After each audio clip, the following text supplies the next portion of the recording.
In the study of psychology, it's very important that you understand the history. But however, as you'll be studying the history, do not dwell too much on the dates. The dates are not really the major area of concern. Just dwell on the particular character they're talking about, and then also his major contribution to psychology. So let's start. The first thing I want to bring into perspective is the nature versus nurture debate. So before I could explain what this means, let's talk about the ancient philosopher Plato. So Plato believed in this idea of nativism. So what was nativism?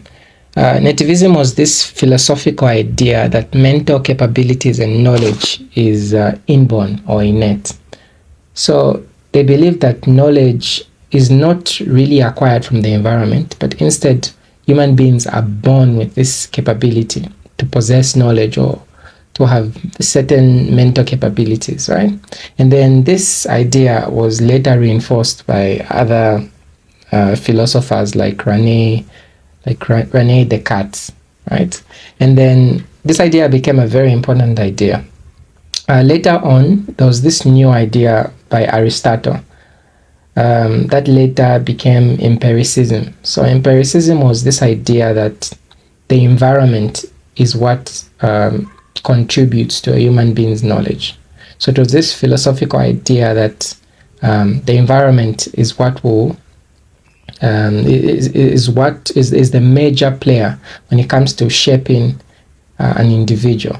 And then later on we see psychologists such as John Locke, who came up with a particular phrase. So John Locke thought that a human being is like a blank slate.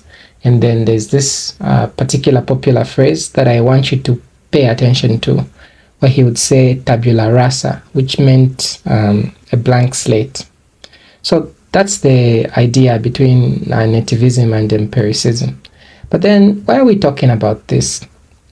So we're talking about this because a debate emerged from these two ideas.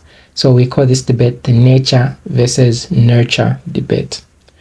So what are we talking about? So the nature is referring to the nativism aspect, the aspect that knowledge is inborn or innate. And then the nurture is referring to the empiricism aspect, which is referring to the fact that our environment can shape our behavior, or in other words, we can acquire knowledge from our environment.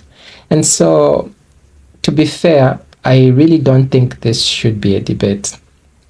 I really think both of these aspects are right, because we've been able to see with advancements in technology that it is true that we can be born with particular innate mental capabilities. That's actually true.